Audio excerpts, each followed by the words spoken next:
Alors, haïtiennes, haïtiens, bonjour, bonsoir.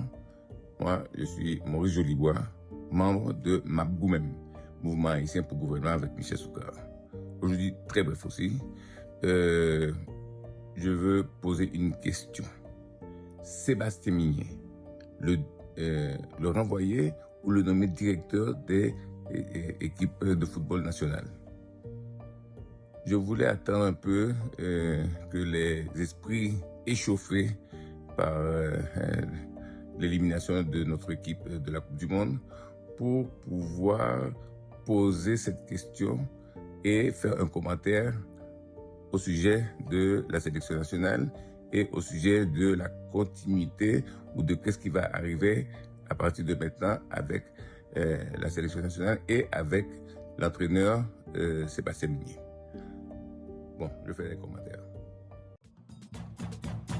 Grenadier à l'assaut, ça qui mourit, ça fait aïe.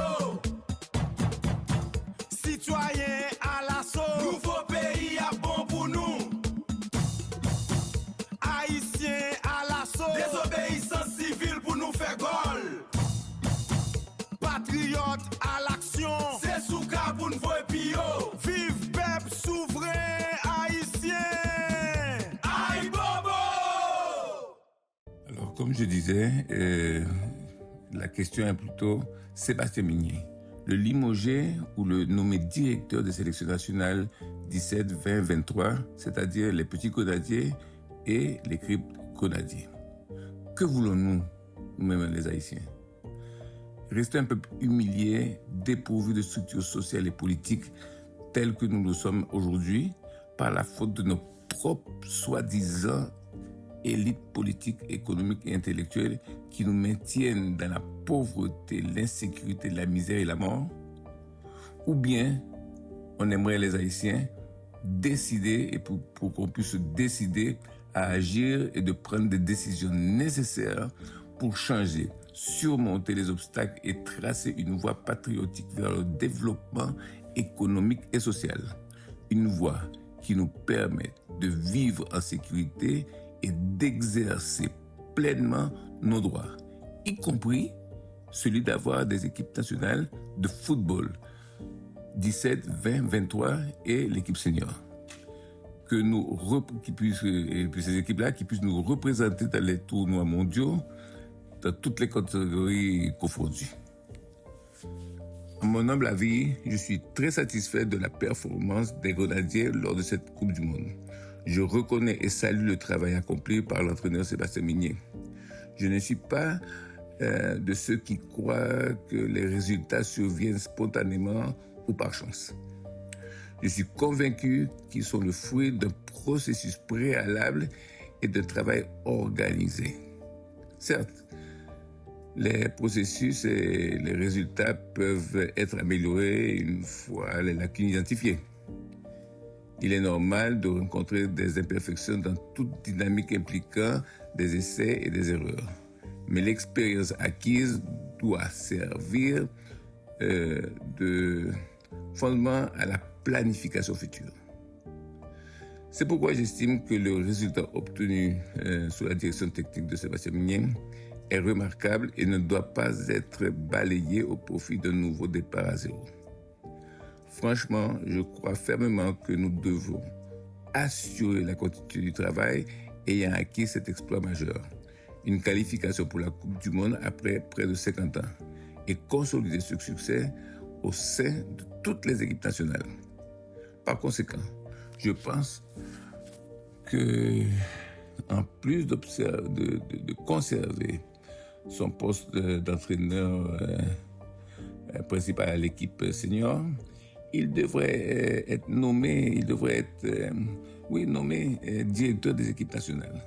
Chaque catégorie d'âge disposerait de son propre entraîneur principal, tandis que toutes les équipes fonctionneraient selon, par exemple, des stratégies centralisées, mais ils seraient complétés par des approches adaptées aux besoins spécifiques de chaque équipe. On devrait lui confier la mission de veiller à ce que toutes les équipes nationales atteignent le même niveau de maîtrise technique, de discipline et de cohésion que celui qu'il a instauré avec les Grenadiers. Il convient de lui donner l'opportunité de poursuivre son travail afin que d'ici la prochaine Coupe du Monde, les Grenadiers atteignent les quarts de finale et les équipes des petits Grenadiers se qualifient toutes dans les Coupes du Monde de leur catégorie d'âge respective. J'estime que pour mener à bien la première étape visant à faire d'Haïti un futur champion du monde, ce processus devrait être dirigé par Migné. Il sait déjà comment y parvenir et connaît la voie à suivre pour l'équipe. Nous avons déjà conduit à participer dans cette Coupe du Monde. Il s'agit d'un résultat avéré et non d'un simple espoir. Idéalement, il pourrait y parvenir en sélectionnant les entraîneurs principaux correspondant au profil requis, en privilégiant d'anciens joueurs haïtiens ou des entraîneurs haïtiens titulaires de certification nécessaires, ou en formant les meilleurs candidats haïtiens répondant aux exigences techniques du poste de sélectionneur national. Nous devons envisager un développement à long terme, car dans ce type de processus, repartir de zéro tous les 2 à 4 ans ou bien chaque 3 ans, enfin n'importe quelle période, ne favorise ni la mise en place de la structure, de l'expérience et de la stabilité productive nécessaire à une équipe nationale de football. Tout comme cela ne favorise pas l'édification d'un État garantissant notre bien-être en tant que citoyen haïtien. C'est pourquoi j'estime que le pays ne peut demeurer dans la stagnation politique actuelle. Il est impératif d'opérer dans le plus bref délai un changement profond et inédit qui nous permette à nous, les citoyens haïtiens, d'instaurer un gouvernement patriotique dirigé par notre leader, le professeur Soukar. Cela rendrait possible la création, durant la phase initiale des 10 ans de la Troisième République, d'institutions nationales conférant structure solidarité et des structures solides et une efficacité opérationnelle au nouveau État haïtien. Vive désobéissance civile, vive un plébiscite sans bulletin vote, vive Troisième République avec Michel Soukar comme président, vive peuple souverain d'Haïti, vive Haïti, aïe bobo.